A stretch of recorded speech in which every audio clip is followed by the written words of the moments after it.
minus 55 seconds, minus 50 seconds, दर्शकों के लिए जानकारी के लिए बता दें, इनमें सबसे पहले T माइनस 4.8 सेकेंड्स पर चारों L40 स्टेप ऑन बूस्टर्स को प्रज्वलित किया minus जाएगा। 40 seconds, minus 35 seconds, minus 30 seconds, GSM programs activated. minus 25 seconds, minus 20 seconds, minus 15 seconds, 10, 9, 8, 7, 6, 5, 4, 3, 2, 1, L40 0. stages are ignited. Plus 5 seconds. Lift off normal. Magnificent 10 liftoff of GSLV tracking. F-15 NVS-02 mission. 100th P2 launch tracking. mission of ISRO embarks on its journey. Plus 20 seconds. विहंगम दृश्य, सफलतापूर्ण उत्थापन GSLV F-15 rocket का चारों L40s तथा core booster S-139 वर्तमान में प्रज्वलित हैं और यान को उद्दिष्ट कक्षा की ओर लेके जा रहे हैं। An eastward mission launched at 106 degrees azimuth. Plus 40 seconds. GSLV core S-139 and the 4 L-40 strap-ons thrusting simultaneously. Cumulative thrust is 7,535 kilonewtons.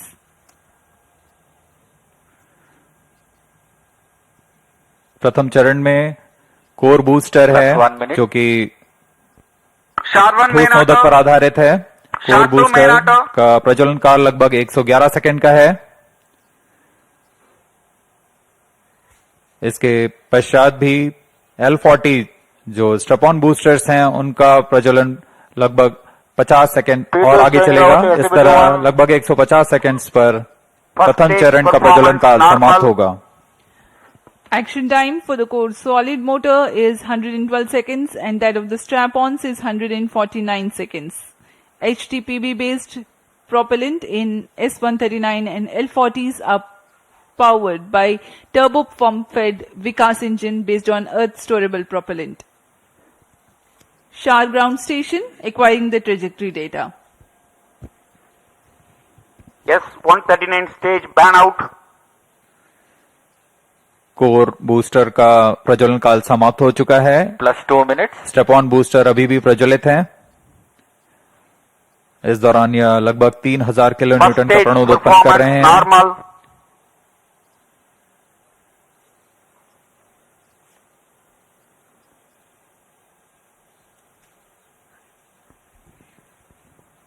कुछ ही क्षणों में L40 स्टेप ऑन बूस्टर्स बंद हो जाएंगे और GS2 द्वितीय चरण का प्रज्वलन शुरू होगा। L40 stages thrust cut off. Second stage ignited. First stage separated. Interstage separated. Closed loop guidance initiated. Current altitude is 81 kilometers. We are 169 seconds into the flight.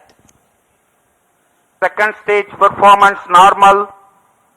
जी हाँ, जैसा आपने सुना, प्रथम चरण के कार्यकाल के पश्चात उसे यान से पृथक कर दिया गया है तथा द्वितीय चरण जो कि तरल नोदक पर आधारित चरण है, इसका प्रज्वलन शुरू हो चुका है। यह लगभग 141 सेकंड का प्रज्वलन काल है। इस दौरान यह लगभग 846 किलो न्यूटन का प्रणोद उत्पन्न कर रहा है। Also known as the GL40HT, the second stage operates on UH-25 and N204. High thrust Vikas engine develops 846 performance kilonewtons normal. thrust in vacuum. Burn time of GS2 for the present mission is 141 seconds. Shar and Port Blair stations currently tracking.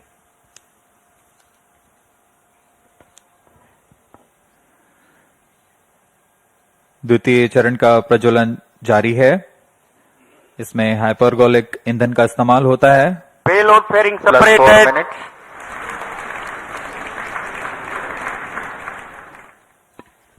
Shielding of the spacecraft from atmosphere is no longer necessary. The current altitude is more than Second 100 stage kilometers. performance The normal. payload fairing has been separated. Shar and Port Blair ground stations continue to track. पूर्व निर्धारित तरीके से 115 kilometre की ऊंचाई प्राप्त कर लेने के पश्चात ऊष्मा कवच को यान से पृथक कर दिया जाता है।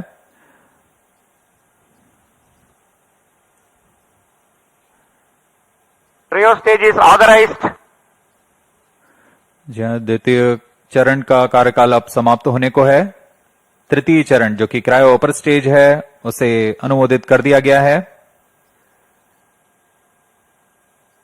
कुछ ही क्षणों में द्वितीय चरण Second stage thrust cutoff.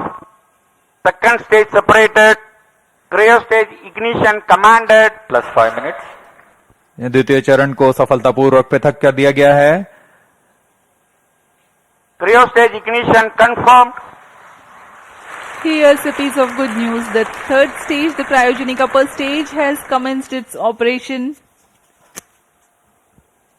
जी हाँ, एक बहुत जटिल इंजन होता है क्रायोजेनिक इंजन और इसका प्रज्वलन शुरू हो चुका है। ये बहुत ही हर्ष का पल होता है यहाँ वैज्ञानिकों के लिए। वर्तमान में क्रायो अपर स्टेज प्रज्वलित है। यह लगभग 840 सेकंड तक प्रज्वलित रहेगा। इस दौरान यह 75 किलो न्यूटन का प्रणोद उत्पन्न कर रहा है।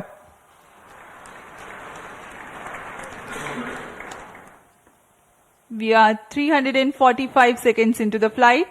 Current altitude is 143 kilometers.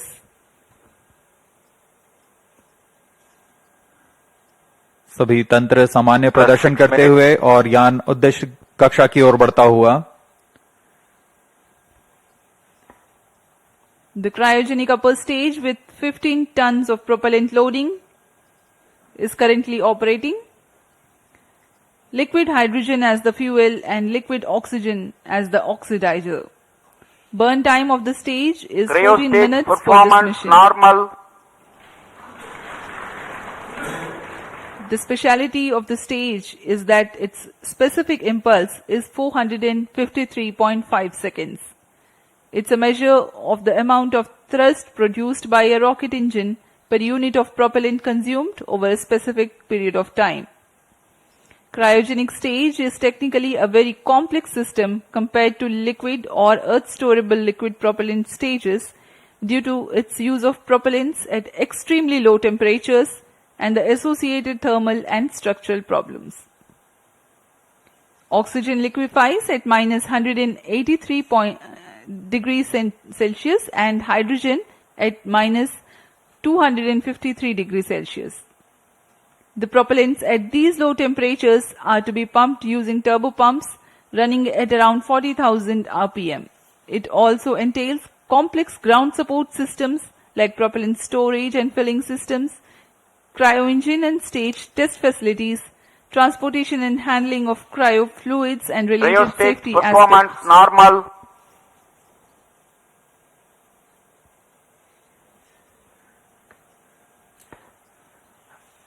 अब हम उड़ान से लगभग 460 सेकंड दूरी पर आ चुके हैं। वर्तमान में यान की ऊंचाई 149 किलोमीटर तथा सापेक्ष गति 5.26 किलोमीटर प्रति सेकंड। अपेक्षित 8 minutes. पथ का अनुकरण करते हुए यह यान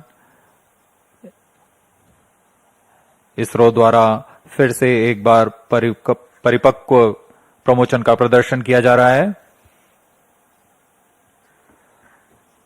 यह मिशन दक्षिणी पूर्वी दिशा का मिशन है, इसलिए इस यान को अनुवर्तन के लिए शार, पोर्ट ब्लेयर, ब्रूने तथा बैग स्थित ग्राउंड रडार स्टेशन के माध्यम से इसे ट्रैक किया जा रहा है। यान के सभी आंकड़े लगभग वास्तविक समय पर हम तक उपलब्ध होते हैं।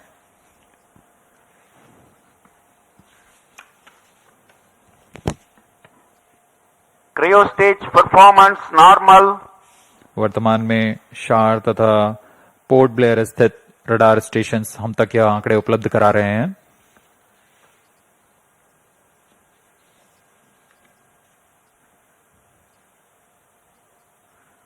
क्रायोजेनिक अपर स्टेज तृतीय चरण है GSLV रॉकेट का, वर्तमान में वह प्रज्वलित है और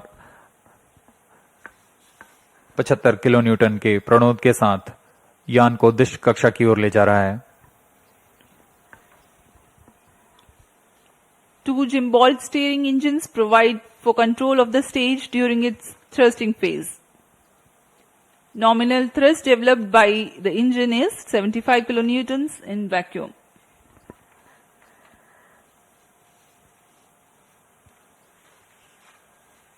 यह प्रज्वलन काल लगभग 840 सेकंड का होने वाला है। इस दौरान आपको नाविक उपग्रह के बारे में जानकारी प्रदान करते हैं।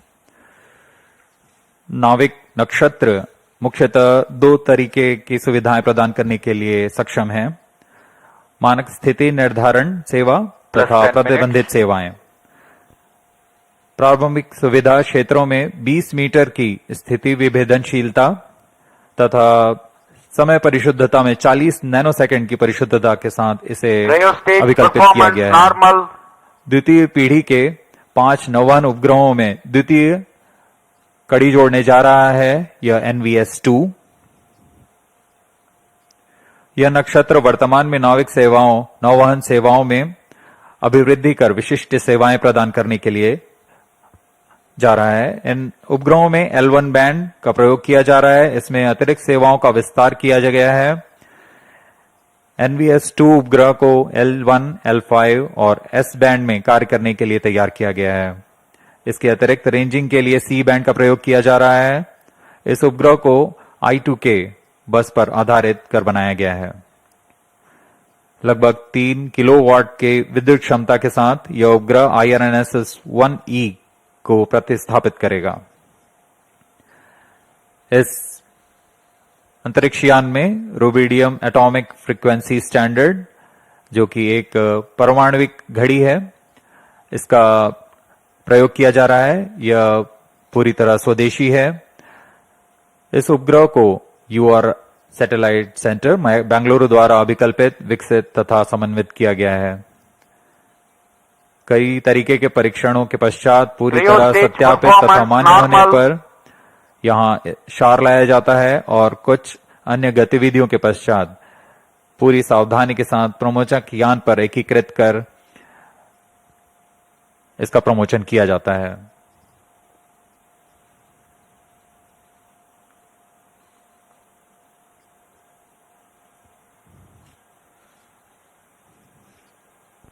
+12 minutes. वर्तमान में GSLV का तृतीय चरण cryo upper stage cryogenic engine कार्यरत है और पूरी तंत्र सामान्य प्रदर्शन कर रहे हैं।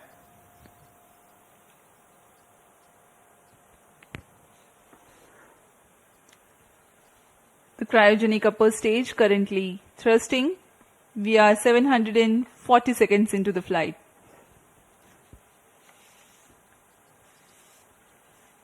As Port Blair station continues to track, Brunei also has joined.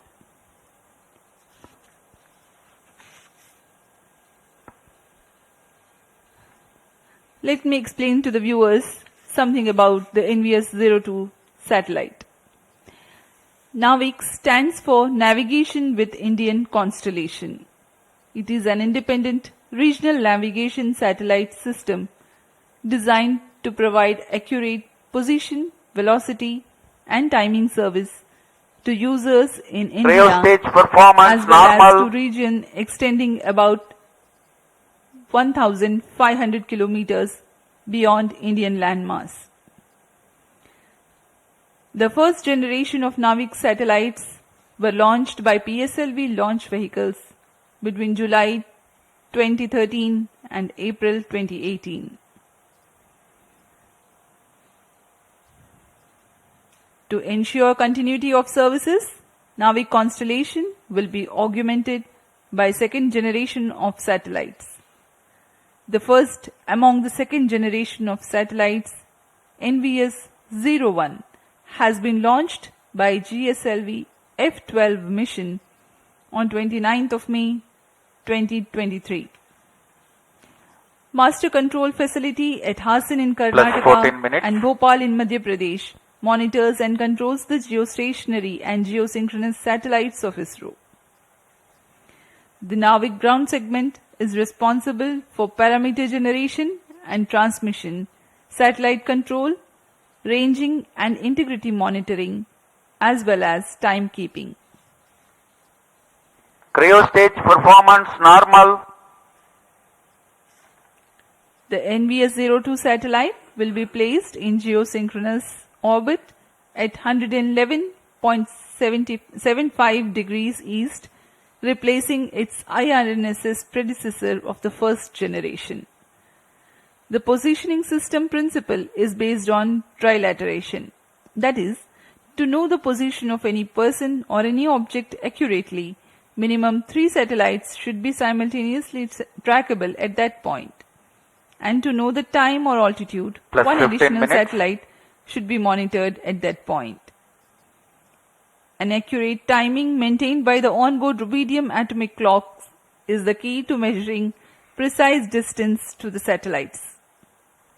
Because of the trilateration method, with the visibility of minimum 3 satellites at that place, can remove the errors and provide precise time and positional accuracy of better than 20 meters. The timing accuracy will be better than 40 nanoseconds.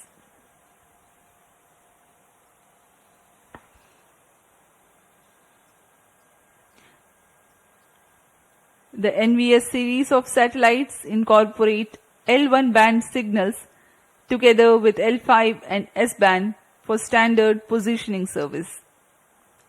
The ranging payload consists of C-band transponder used for two-way CDMA Plus 16 ranging minutes. to facilitate precise orbit determination.